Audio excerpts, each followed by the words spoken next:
Bismillahirrahmanirrahim. Assalamualaikum warahmatullahi wabarakatuh. Terima kasih. Di sini saya sudah bersama narasumber kita, yaitu seorang guru sekolah dasar, yang mana nanti kita akan menanyakan daripada CV beliau, dan nanti beliau akan menjelaskan sendiri CV beliau. Yang pertama yaitu di sini saya akan menanyakan CV, yaitu yang pertama. Silakan narasumber menjelaskan nama serta riwayat pendidikan, mungkin bisa dijelaskannya. Silakan Pak. Ya, Assalamualaikum warahmatullahi wabarakatuh. Nama saya Yanto Kurniawan. Riwayat pendidikan SD sampai SMA di Pontianak. Terakhir SMA saya di SMA Muhammadiyah 1 Pontianak, kemudian melanjutkan kuliah ke Yogyakarta, itu ngambil jurusan teknik. Jadi memang sebenarnya tidak ada hubungannya sama dunia pendidikan. Gelar sarjananya itu sarjana teknik. Itu apa? Ya perkenalan ya mungkin. Ya. Nah, cukup di situ. Itu CV singkat daripada Bapak Yanto Kurniawan, narasumber kita pada kesempatan ini. Terus yang selanjutnya yaitu saya akan menanyakan Bapak mengajar di sekolah mana? Ya, saat ini saya aktif bekerja dan mengajar di sekolah dasar SD Negeri 27 Pontianak Utara, beralamat di Jalan Sungai Selamat Dalam, Siantan Hilir, Pontianak Utara. Nah, berarti beliau mengajar di sekolah dasar negeri. Iya, sekolah dasar negeri. Sekolah dasar negeri di Pontianak Utara. Sekarang apakah Bapak sudah lama mengajar di sana, Pak? Kalau dirunut dari masa kerja lah ya, dari awal saya masuk ke SD 27 Pontianak Utara itu sampai sekarang kira-kira sudah 12 tahun. Wah, 12 tahun ya, dan ya udah cukup lah, lama. banyak pengalaman, Pak ya. Ya, insyaallah. Terus sekarang apakah Bapak pernah menjadi wali kelas di sekolahan yang sekarang Bapak mengajar? Ya,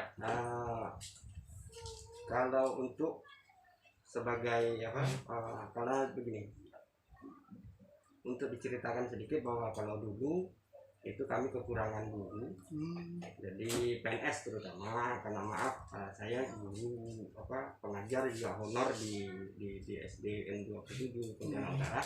Jadi karena kami kekurangan guru dan saya diberikan tanggung jawab untuk memegang salah satu kelas kelas di bawah ya, kelas 3 waktu itu kelas 3. Ya pernah menjadi wali kelas walaupun tidak berapa lama, dan saya sebenarnya lebih kepada waktu itu ditugaskan menjadi guru mata pelajaran, yaitu mata pelajaran budidaya pertanian. Baik, itu sesi yang pertama, yaitu adalah sesi singkat mengenal CV dan latar belakang beliau yang ternyata sudah lama menjadi tenaga pendidik atau tenaga pengajar, yang saya yakin pengalamannya sudah cukup banyak. Nah, sekarang kita langsung masuk ke sesi yang kedua, yaitu sesi inti dari pokok apa yang kita bahas hari ini. Yang pertama yaitu adalah apakah siswa di kelas yang Bapak ajar memiliki latar belakang atau background yang sama dari segi agama, segi budaya dan etnis. Ya, kalau di SD Negeri 27 Pontianak Utara ini, karena dia berada di lingkungan yang mayoritas penduduknya adalah warga keturunan ya, warga Tionghoa, otomatis pertama itu untuk di sana itu sangat plural. Jadi kita dari berbagai macam etnis, ada dari Melayunya, ada dari Tionghoanya, ada ya juga ada Madura. Pokoknya di sana itu kalau bisa dibilang ya multi etnis, bineka tunggal ika. Itu dari segi etnisnya. dari segi agama juga begitu. Di sana kita komplit sebenarnya. Yang Tionghoa ini Konghucu ada, Budanya ada, Katoliknya ada, Kristen, Islam juga ada. Jadi kita sangat komplit sekali di sana. Yang itu yang membuat walaupun sebenarnya persentasenya memang lebih banyak ke kalau etnis dari Tionghoa, karena memang di situ lokasinya ruang memang lingkupnya masyarakatnya lebih banyak dari kalangan warga keturunan. Kalau persentase memang jelas lebih banyak Tionghoa. Sangat menarik. Di sini kita memiliki narasumber yang tepat karena tema yang kita ambil adalah praktik nyata seorang guru dalam menyikapi keberagaman siswa, yaitu antara lain keberagaman agama, budaya, etnis, dan yang lainnya. Nah, pertanyaan yang kedua, adakah kesulitan Bapak dalam mengajar dengan keadaan latar belakang siswa yang sangat plural? Secara garis besar sebenarnya kita tidak punya masalah dengan itu, karena ini kan jenjangnya masih jenjang dasar ya. Jenjang itu sangat tidak ada sebenarnya kendala untuk perbedaan agama, budaya atau etnis itu tidak sama sekali berpengaruh untuk proses belajar mengajar. Hanya di sini kita kalau di sekolah memang kegiatan keagamaan misalnya untuk kelas agama atau segala macam itu memang kita dipisahkan. Jadi di sana memang ada ruangan khusus untuk misalnya yang agama Katolik atau agama lain untuk belajar tentang agamanya. Tapi untuk secara umum tidak ada kendala sama sekali mengenai etnis, budaya, agama yang beragam di sana. Baik, selanjutnya, pernahkah Bapak menemukan konflik antara siswa yang menyangkut masalah tentang keberagaman etnis maupun agama dan budaya? Sejauh pengalaman saya selama 12 tahun di sana, kita tidak pernah sekalipun mengalami konflik tentang ras ya, tentang agama, suku, dan tidak pernah sama sekali, karena kita di sana selalu mengakomodir setiap permasalahan yang ada. Misalnya terutama kalau di kita di dasar itu kan yang paling yang sering dijadikan untuk kegiatannya mereka itu kan ada kegiatan keagamaan, misalnya untuk mengimbangi, misal kalau untuk kegiatan yang kita melaksanakan kegiatan yang di agama Islam dan agama lain juga kita usahakan untuk kita adakan kegiatan. Jadi tidak ada untuk menghindari konflik yang biasa lah. Kalau misalnya di sekolah dasar ini konfliknya bukan dari siswanya, tapi biasanya dari orang tuanya. Makanya itu kita berusaha untuk semaksimal mungkin untuk meniadakan konflik dengan melakukan kegiatan yang merata. Baik, itulah jawabannya. Sekarang kita lanjut ke pertanyaan yang keempat. Bagaimana Bapak menghadapi siswa yang memiliki latar belakang berbeda dan di dalam ruang lingkup yang misalkan dia menjadi minoritas? Oke, di dalam mata pelajaran kan ada pelajaran budi pekerti juga ada. Dan mungkin saya pikir guru agamanya paling pantas sebenarnya ya untuk memberikan jawaban ini, karena setahu yang saya amati bahwa bukan saja di dalam kelas umum, di pelajaran agamanya juga mereka diajarkan untuk bagaimana bisa menghormati satu sama lain, entah itu menghormati sukunya, entah itu menghormati bahasanya, karena di sana juga kita setiap hari itu mendengar bahasa yang bukan bahasa Indonesia atau bahasa Melayu, tapi bahasa Tionghoa. Kita juga harus menghormati bahasanya mereka, apalagi agamanya. Jadi kita ajarkan kepada anak-anak untuk jangan membedakan, misalnya berteman dengan yang Melayu saja atau berteman dengan yang Dayak saja. Tidak, kita usahakan pemilihan anak-anak di dalam satu kelas itu juga berusaha untuk bagaimana agar semua terakomodir dalam satu kelas.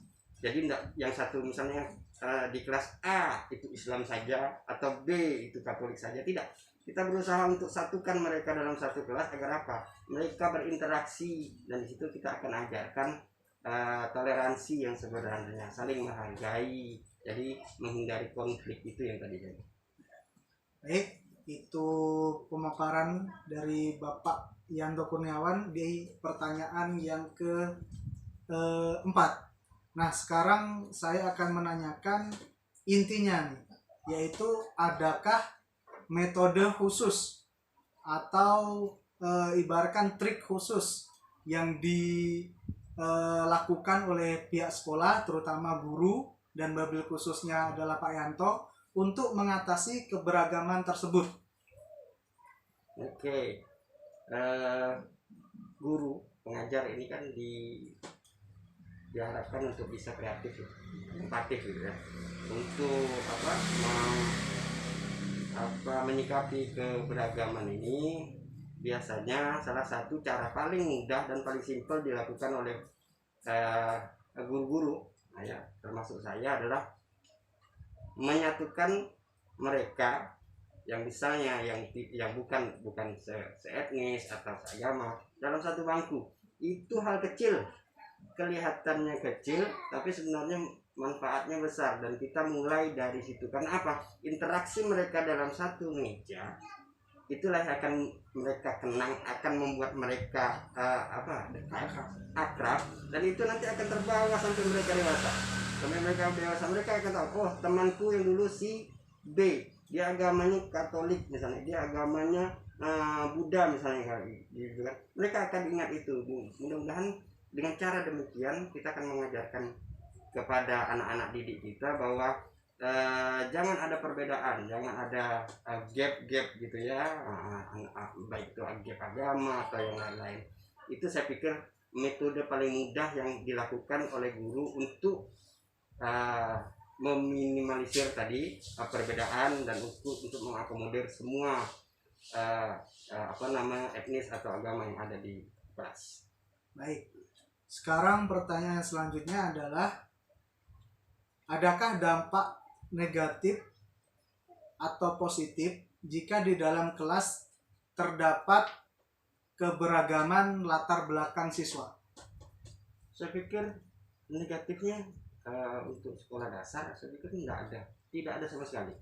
Dan pemikiran anak-anak SD yang masih polos ya, mereka nggak akan pernah berpikir tentang kamu itu Melayu, aku Dayak, kamu itu Katolik, aku Islam. Mereka tidak akan begitu. Malah keberagaman yang ada di dalam kelas itu menjadikan sebenarnya motivasi buat guru, menjadikan semangat buat guru. Bayangkan kalau misalnya dalam satu kelas itu misalnya sukunya Dayak saja, yang ada terlihat sekali monoton, terlihat sekali kekakuan pasti kan ya, bahasanya. Coba kita bayangkan saja dalam satu kelas misalnya satu bahasanya Tionghoa, satu bahasanya Dayak, itu akan kelihatan berwarna. Itu malah bikin guru ini, terutama kita, jadi lebih bersemangat. Di luar dari anak-anak itu yang nakal, yang itu beda lagi gitu. Maksudnya dengan keberagaman itu membuat guru akan lebih, saya pikir, saya pribadi malah terpacu untuk lebih berinovasi, improvisasi untuk bagaimana mengajar dengan lebih baik itu. Itu ternyata dampak negatifnya sangat mungkin tidak ada, karena memang masih jenjang sekolah dasar dan pemikiran mereka juga belum ke arah apapun untuk merasa berbeda dari satu sama yang lain. Terus pertanyaan selanjutnya adalah, apa harapan Bapak ke depannya untuk sekolah yang memiliki siswa dengan keberagaman yang sangat banyak? Saran saya, sepatutnya sekolah-sekolah demikian itu berbangga. Bukan saya mengucilkan atau memarginalkan sekolah-sekolah yang dengan label tertentu, misalnya sekolah yang khusus A gitu, khusus B, bukan. Tapi sekolah-sekolah yang memiliki kemajuan itu lebih salah satunya adalah tingkat daripada prestasi, saya bilang prestasi dari pengajarnya malah lebih tinggi sebenarnya dari guru-guru dari sekolah-sekolah yang hanya melakukan atau menerima satu jenis anu saja gitu pokoknya. Lebih kepada gini, sekolah yang memiliki kemajemukan yang banyak itu dilihat masyarakat juga lebih positif. Bayangkan bahwa kita melihat sekolah yang dimana anak muridnya terdapat banyak ragam, banyak etnis segala macam, masyarakat pun menilainya pasti lebih positif daripada sekolah-sekolah yang hanya memiliki satu saja satu lah gitu. Ya. Itu jawaban dari Pak Yanto Kurniawan sangat gamblang. Saya kira memang beliau sangat tepat menjadi narasumber untuk di tema yang kali ini, yaitu tema praktek nyata seorang guru dalam menghadapi keberagaman siswa. Sekarang pertanyaan terakhir dari saya untuk Pak Yanto, yaitu adalah apa pesan Bapak untuk para guru yang kebetulan mengajar di sekolah yang memiliki background siswa yang sangat beragam? Maaf sebelumnya nih, saya mungkin lebih banyak guru yang lebih berpengalaman, jadi saya hanya ingin berbagi apa yang pernah saya alami saja, bahwa menjadi guru sebenarnya itu tidak sebuah pekerjaan yang mudah, apalagi guru untuk jenjang dasar ya, TK, PAUD, SD, bukan suatu hal yang mudah. Jadikan pekerjaan guru ini salah satunya menjadi ladang amal. Ikhlaskan untuk melakukan pekerjaan ini, dan insya Allah kesulitan-kesulitan di depan itu pasti akan bisa kita lalui. Mengenai sekolah yang memiliki atau guru yang berada dalam sekolah yang memiliki multi etnis, kemajemukan dan segala macam, saya pikir Anda di sana adalah diutus. Anda memang diberikan kepercayaan oleh Allah untuk berada di sana, untuk bisa mencerdaskan anak-anak ini, dan yakin bahwa kemajemukan itu akan berbalik kepada Anda menjadi suatu hal yang positif. Yakinkan itu, karena saya sudah pernah mengalami bahwa kemajemukan itu lebih indah, lebih baik daripada hanya kita melakukan satu pengajaran kepada satu golongan saja. Itu saran saya, atau itu pendapat saya yang bisa saya bagikan kepada kawan-kawan yang nanti akan menjadi guru gitu. Baik, demikianlah sesi pertanyaan saya dan sesi mengulas saya mengenai praktek nyata seorang guru terhadap siswa yang memiliki keberagaman atau memiliki multi etnis, multi agama, dan multi budaya. Nah, di sini saya mengucapkan terima kasih banyak kepada Bapak Yanto Kurniawan yang sudah berkenan atau sudi menyisakan waktunya untuk memberikan informasi kepada saya dan kepada kita semuanya, yaitu calon-calon guru, terutama calon guru SD. Nah, di sini saya akan menarik kesimpulan, yaitu di mana mengajar di sebuah sekolah yang memiliki keberagaman itu sangat menarik dan sangat mengasihkan, karena di situ tidak monoton, tidak kita ibaratkan hanya berpaku pada satu etnis, satu agama, satu budaya, namun kita juga bisa mempelajari berbagai hal yang sebelumnya kita tidak ketahui. Dan juga di sini daripada pernyataan beliau tidak didapati hal negatif yang selama ini beliau rasakan, justru malah mendapati hal-hal yang sangat positif. Itu kesimpulan yang dapat saya tarik, dan sekarang saya akan menutup perbincangan ini dengan mengucapkan terima kasih sekali lagi kepada Bapak Yanto Kurniawan, dan kurang lebihnya saya mohon maaf. Wassalamualaikum warahmatullahi wabarakatuh.